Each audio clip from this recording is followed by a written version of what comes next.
You're listening to the Ordinary Vegan Podcast, where we teach you everything you need to know about adopting a plant-based diet full or part-time. Our goal is to empower you to live a long and healthy life. You can find today's show at ordinaryvegan.net or on iTunes. If you have any questions, please send an email to questions@ordinaryvegan.net. Hello, friends, and welcome to the Ordinary Vegan Podcast number 98, a chat with best-selling author and plant-based advocate, Kathy Freston. If we haven't met, my name is Nancy Montori, and I am the founder of Ordinary Vegan, the website in this podcast. I advocate a plant-based lifestyle for health and wellness, for the environment, and for animal welfare. If you're not familiar with Kathy Freston, she has quite the resume. Kathy is a New York Times best-selling author of multiple health and wellness books, notably The Lean, Quantum Wellness, and Clean Protein. Her advocacy for a more healthy, sustainable, and just food system is inspired by her concern for human health as well as animal and environmental welfare. Kathy appears frequently on national TV, including Ellen, Dr. Oz, Good Morning America, The Talk, Extra, and Oprah.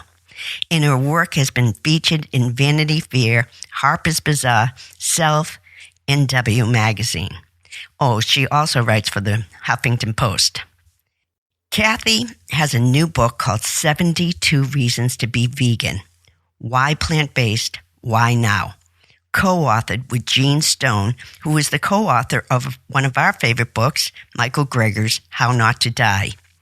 So, let's welcome Kathy Freston. Hi, Kathy.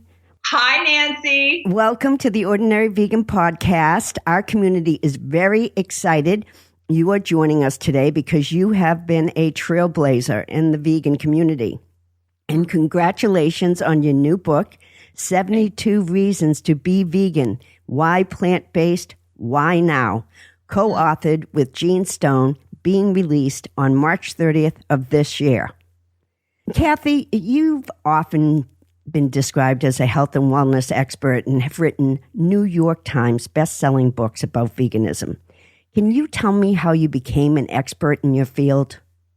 Well, it's funny because I grew up in Doraville, Georgia, eating chicken fried steak and, all kinds of creamy, mashed potatoes and chicken wings. And if somebody had said, you're going to be a vegan activist when you get older, I would have thought that they had grown 3 heads. There's no way. So it's not something that I had any awareness around. I was not even curious about it.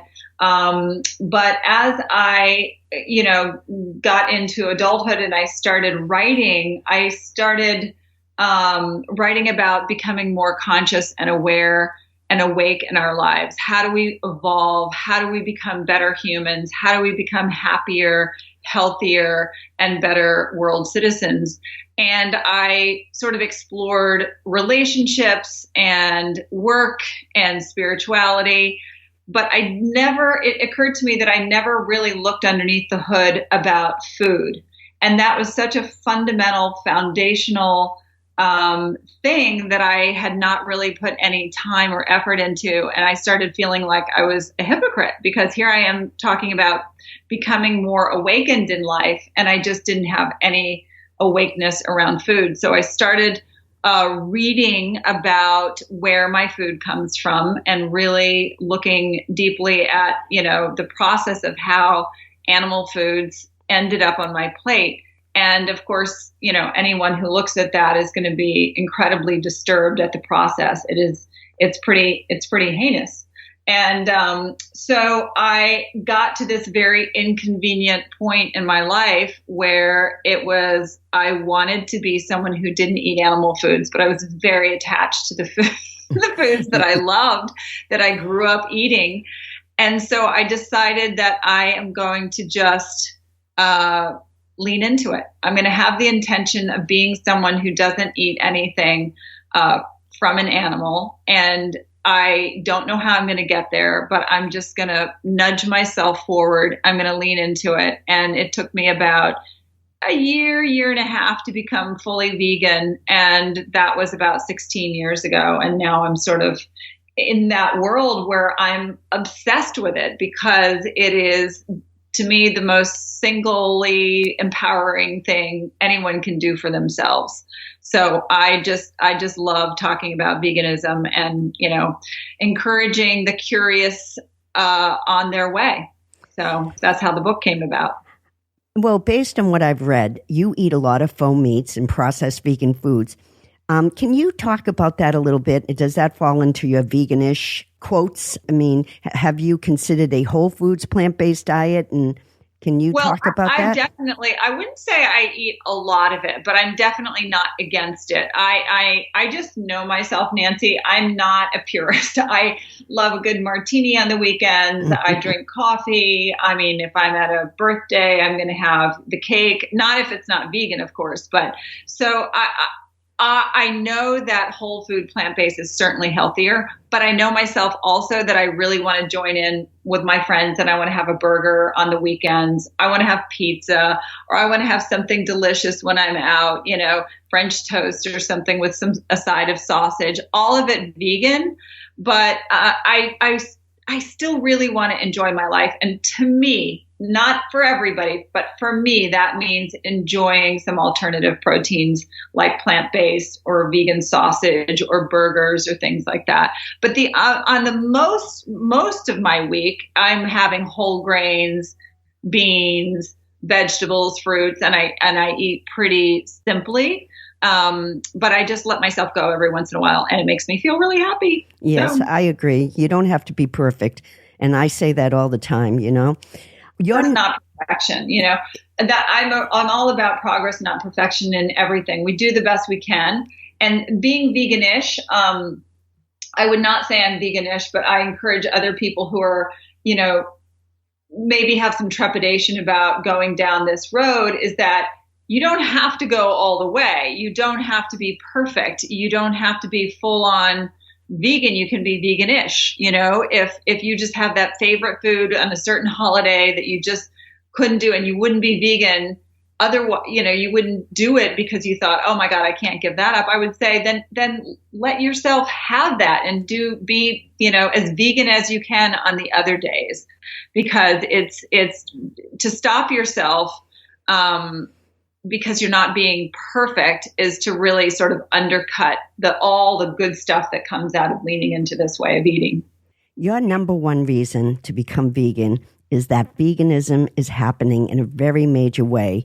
And if you're already vegan, you're a trailblazer. In some countries, veganism isn't just becoming popular, it's becoming policy.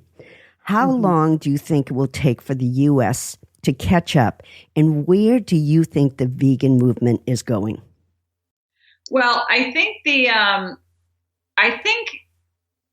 I don't know if it's the vegan movement per se, but I think the moving away from animal foods is happening in a very, very fast way, in a way that I could have never imagined even 5 years ago or a decade ago. And that is because the alternative proteins. I mean, there's just so much great food because, for me and probably for you, I'm guessing, I'm going to move away from eating animals because of the animals. It's enough for me. I see what's happening and I just I'll eat cardboard if I have to. But for the vast majority of people who haven't seen necessarily what happens at slaughterhouses or feedlots, they're still attached to their meat. And so these companies like Beyond or Impossible or New Wave or Good Catch or Memphis Meats are coming up with ways to eat meat without slaughtering the animal. So whether it's Beyond doing plant-based burgers or Memphis Meat growing meat, real animal flesh without slaughtering the animal, so it's cellular meat, I think that's going to take over. And it's so close right now. They've been able to grow meat, which is basically like kind of in a brewery, like brewing beer. It would be like brewing meat. And that's going to be available probably certainly within the decade, and that's a game changer. And it's going to be cheaper to produce, without creating all the greenhouse gases, without, creating all the horror and to animals, the degradation to the land. So, I think as a culture, as a time in our civilization, we are very close to a tipping point. It's just a matter of getting those alternative proteins more available and affordable, and that's happening pretty quickly. Before we continue this interview with Kathy Freston, I would like to take a minute to thank today's podcast sponsor, Bragg, one of my favorite brands. I have been using their delicious products for years. And this year, Bragg expanded upon their apple cider vinegar offerings to introduce brand new prebiotic shots, as well as updates to their ready-to-drink prebiotic refreshers and enhanced apple cider vinegar blends. So now, Bragg offers a diverse range of ways to incorporate apple cider vinegar into one's daily routine and reap the benefits that it has to offer. They call it their daily dose of wellness. And these ready-to-drink apple cider vinegar shots, refreshers, and blends come in delicious flavors. All of these Bragg products contain a perfectly measured 1 tablespoon of apple cider vinegar, 750 milligrams acetic acid, and are USDA organic and non-GMO. Go to www.bragg.com and use my coupon code VEGAN15 for 15% off your first order. Thank you, Bragg, for your wonderful products. Now let's get back to Kathy Freston. And so you wrote a book about 72 reasons to switch up. What are your favorite reasons to go plant-based? Oh my God, there's so many. I know. I just thought we could cover some of these, big topics. Well, my favorite is better sex. I mean, number 10 and number 11. So reason number 10 is dudes, your erections, #better longer. So men, when they have good blood flow in their entire body, they're going to have a good, healthy erection. So, the same thing that clogs your arteries to your heart and gives you heart trouble clogs the system to a man's penis. And they, have a harder time, maintaining an erection or having an erection.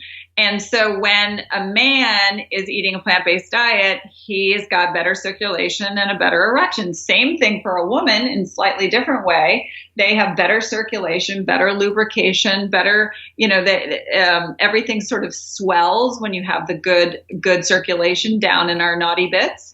And so sex is better because everything feels better. You feel confident. You feel like your body is at its best. And so that is my favorite reason, because who knew we could do this with a diet? We don't need pharmaceuticals for it. And then I also love reason number 30 is that martinis, coffee, burgers, they're all vegan. So there's nothing to give up. And some of my favorite things we're already vegan. So it's not like I have to go live, and be a monk and wear a white robe or anything like that. The days are over where we had to live on salads and alfalfa sprouts. Now there's just so much great food. And I have my favorite restaurant up in Santa Barbara is a steakhouse, and I have a nice big martini on a Saturday night, and I have this miso grilled tofu, and my friends who are eating steaks, everybody's got their thing, and I'm enjoying my night out, and so I'm not really missing anything, and I just love that. But when you ask me my real serious reason for being vegan is always going to be the animals, because it's so, once you see what happens, it stays with you, as I'm sure you know. And so I'm always going to be an ethical vegan first, and vegan for the animals. And, the idea that I could, by being vegan, save 205 animals per year over the course of my lifetime, 205 animals every year, year after year after year, to me makes me be able to sleep at night. And it makes me so happy, and it makes me feel like I've had a personal effect in the world of animals. So that makes me the happiest. Yeah, let's talk about animals a little bit, because we don't talk about, we really focus on the health and wellness aspects of a plant-based diet. But let's talk about animals for a minute, because you have a lot of reasons in there. And one of those is that you say that fish feel pain. Yeah. I saw a talk on this, and I was just flabbergasted. Can you tell us about that? Yeah, well, the fish, there's studies now that they have, well-developed systems with the same kind of hormones like endorphins that humans have, and we rely on to process pain. And so that tells us that their bodies are made up to fight pain and to protect from pain, just like humans are. So that means they have the capacity to feel pain, and they have the capacity to suffer.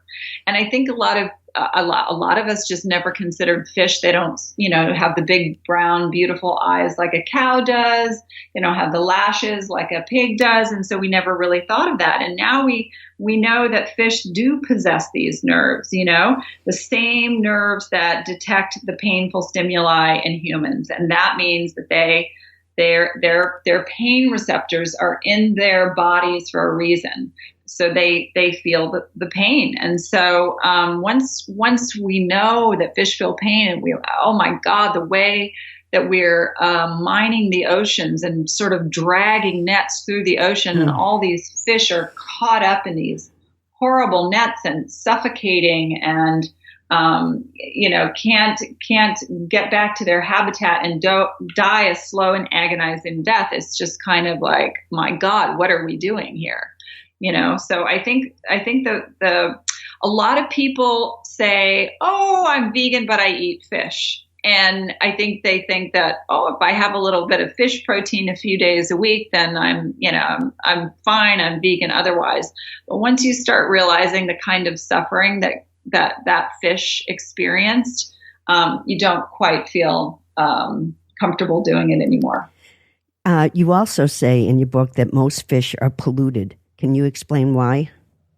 Yeah, most fish, well, pretty much all fish at this point, even in the deep ocean, are contaminated with mercury and PCBs. And you think, oh, what about deep water fish? Well, deep water fish, they acid rain kind of goes out over the ocean. It's not just, around the shores and the more shallow water. It goes out into the ocean, and it drops down into the ocean. Little tiny plankton will eat the PCBs and the mercury, and then the smaller fish eat that, and the bigger fish eat the smaller fish. And so by the time you get to the bigger fish that we're eating on our plates, then you've got high concentrations of these toxins.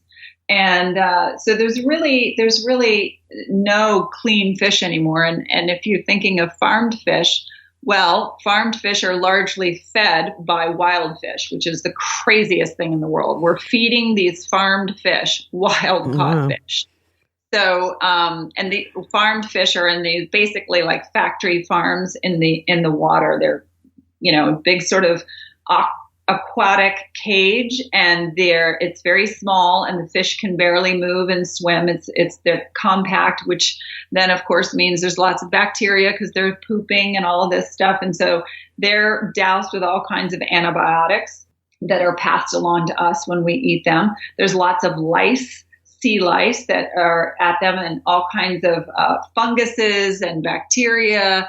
It's really pretty gross, what these fish are swimming around in. And then, of course, they're ingesting all of that stuff, and it gets passed along to us. So we're not only ingesting a whole lot of poison, but we're also ingesting a whole lot of misery, and that can't be good for our bodies. Certainly not good for our souls or psyche. You also say some sweet things about animals in your book. You say that cows love classical music. How did you come upon that?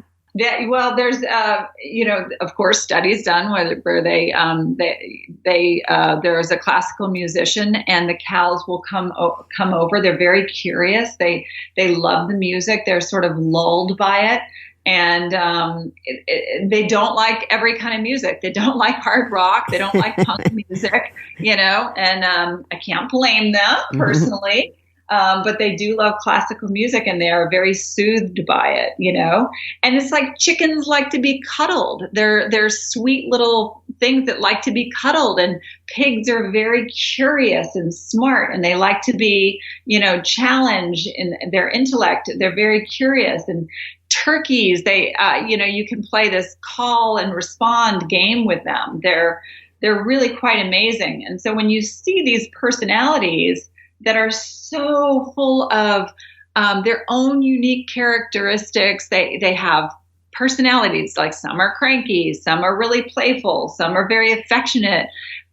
You see that they're not so unlike us. And if you want to take that a step farther away, they're not unlike our dogs and cats at all. It's like my dog, I know her personality so well. I know her, her fears. I know her proclivities. I know what she likes to eat. I know what makes her anxious. I know what makes her really happy.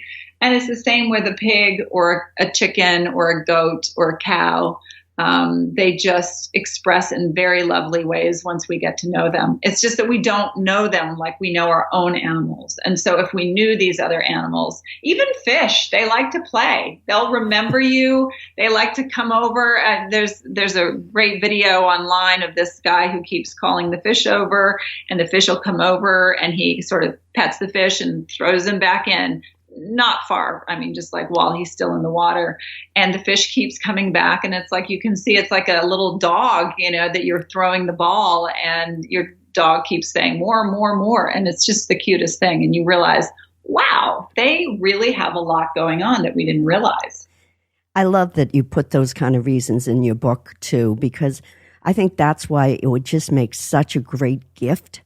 If you're exploring veganism and you kind of want your spouse to explore it too, this is the kind of book that is perfect for them, because, it goes, it talks about some of the heavier subjects, but it also talks about, beautiful things like that, like cows love classical music. And that's the thing. I mean, we're motivated by different things. I'm motivated by, I don't want a big belly because, I really want to fit into my clothes, and I want nice skin. So I'm motivated by very self-centered things, but I'm also motivated by, I'd really like to have something to do with solving world hunger. And by eating vegan, you're doing your part to solve world hunger, because the food that's grown to feed livestock could be better used to feed the global poor. And so there's little self-centered reasons that veganism is great for us. And then there's big worldly reasons,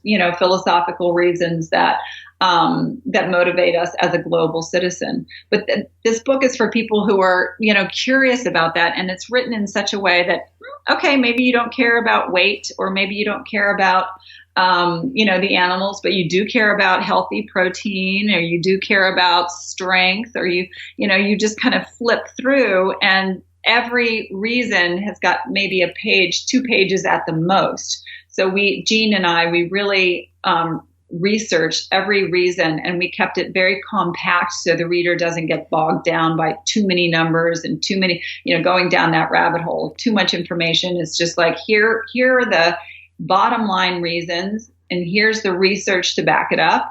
And if you're already vegan or veganish, and you want to use the book to give, your family and friends who are like, I don't know, I hear the keto is better, or I hear you don't get enough protein. And these are just sort of short, easy reads that you can sort of back up your decision to go vegan. So it's for the people who are already there to use as a tool for their own activism. And it's also for the people who are curious, who've heard the word vegan or plant-based, and they want to know, why is it so popular? What should I know about it? Exactly. So there's so many health reasons you talk about in your book, but one that I like to talk about a lot and emphasize is the effects of dairy on your body.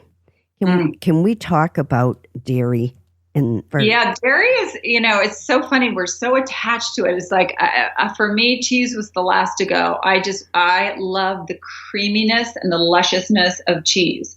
And then we find out, well, there's a reason, because cheese is actually addictive.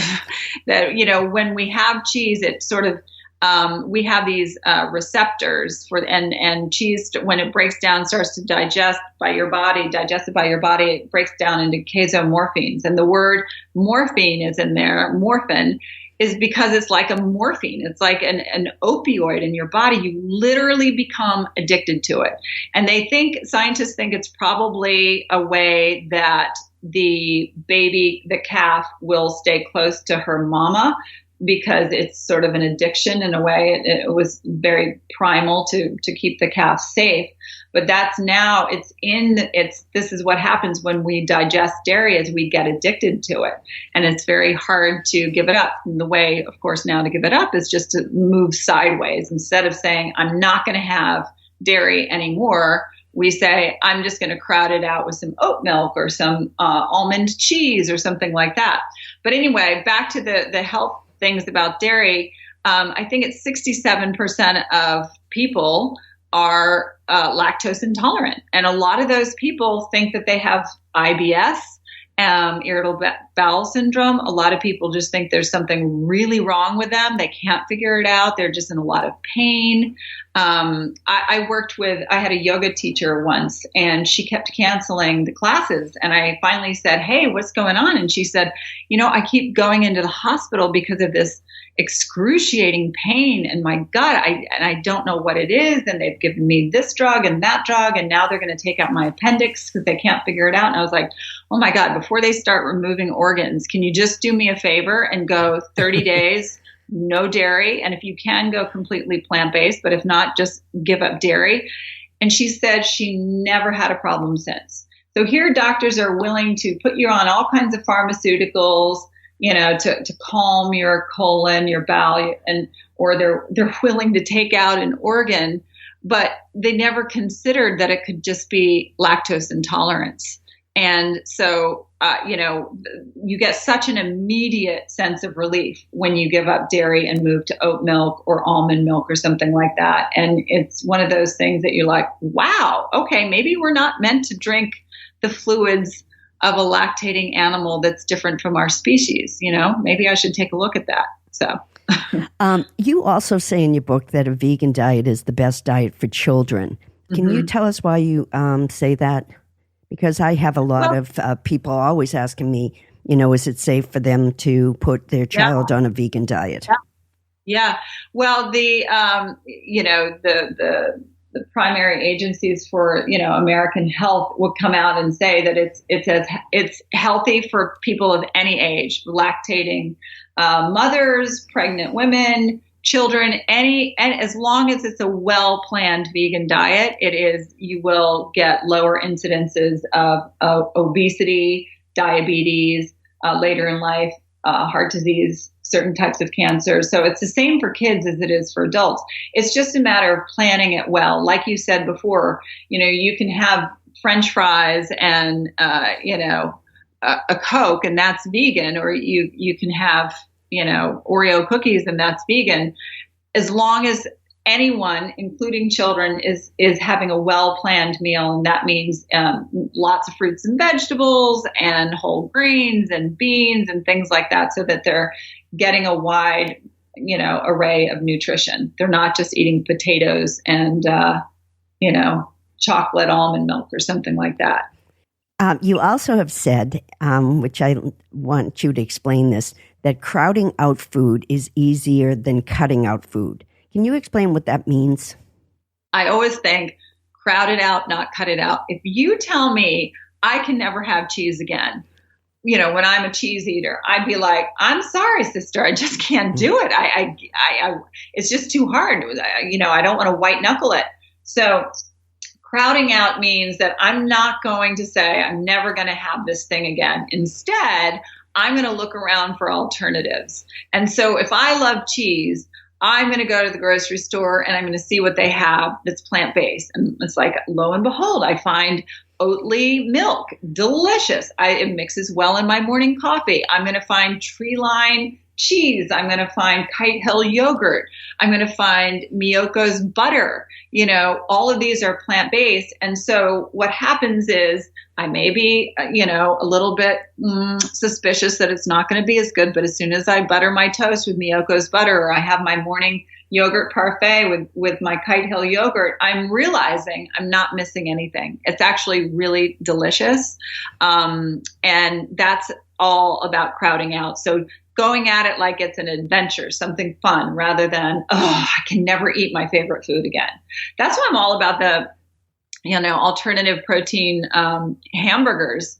Like, I don't want to say I don't want to have a burger anymore. So I'm going to have a Beyond Burger, or a Hungry Planet is a healthier version, or an Impossible Burger, whatever it is. And I'm just going to really enjoy it. That is crowding out rather than cutting out. I'm not going to cut out burgers. I'm just going to crowd it out with a better version, an animal-free version. I love that.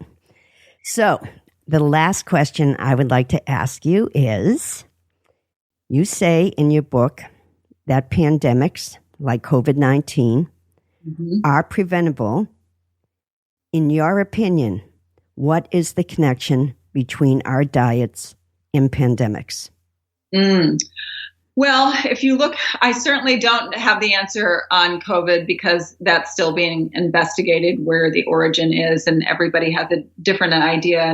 And I certainly am not the expert on it, but I can say that, swine flu came from pigs being, readied for slaughter, and bird flu came from chickens, and, AIDS came from monkeys, and a lot of things come from bats. And so when we are exploiting animals for food, when we're gathering them in tight, areas where it's filthy and the animal is stressed out, and they have viruses that are not harmful to them, but they shed these viruses and it goes through, maybe another host animal and gets to humans, that's when we see these really dangerous viruses or bacteria. So when we don't have that situation with plant, we don't have that with Beyond Meat, we don't have that with Impossible, we don't have that with rice and beans, we don't have that when we're eating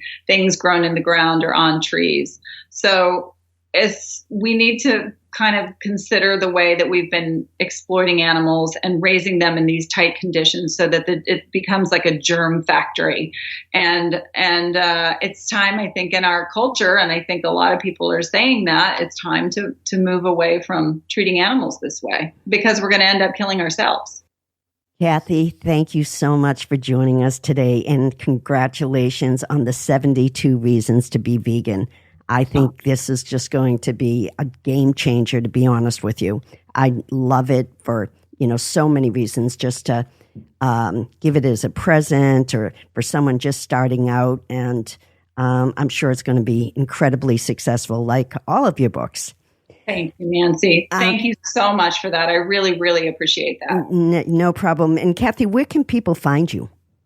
Well, I've got KathyFreston.com, or join me on Instagram at Kathy Freston. And we have a really nice community where we share thoughts and feelings and recipes and cute animal videos, and nothing traumatic, just joy and connectedness. And that's my favorite place to be. Thank you, Kathy. Thank you, Nancy. Bye-bye. Bye. Thanks to Kathy for being here today, and thanks to all of you for listening. I am here to serve you, and never hesitate to reach out to me with any questions or concerns you might have at questions@ordinaryvegan.net. You can find my vegan, organic CBD made from hemp and my cookbook, the Easy 5-Ingredient Vegan Cookbook, on my website at ordinaryvegan.net. For recipes and inspiration, follow me on Instagram at Ordinary Vegan, and join our fun Facebook group and community. Thanks to Bragg for sponsoring today's podcast. Go to bragg.com, that's BRAGG.com, and use coupon code VEGAN15 for 15% off your first order. Please stay safe, healthy, and always follow your bliss. Till next time. Thanks for joining our plant-based community today. Together, we can accomplish great things. Please subscribe so you don't miss any of Ordinary Vegan's recipes and plant-based tips. If you have any questions or feedback, email us at questions@ordinaryvegan.net. Until next time.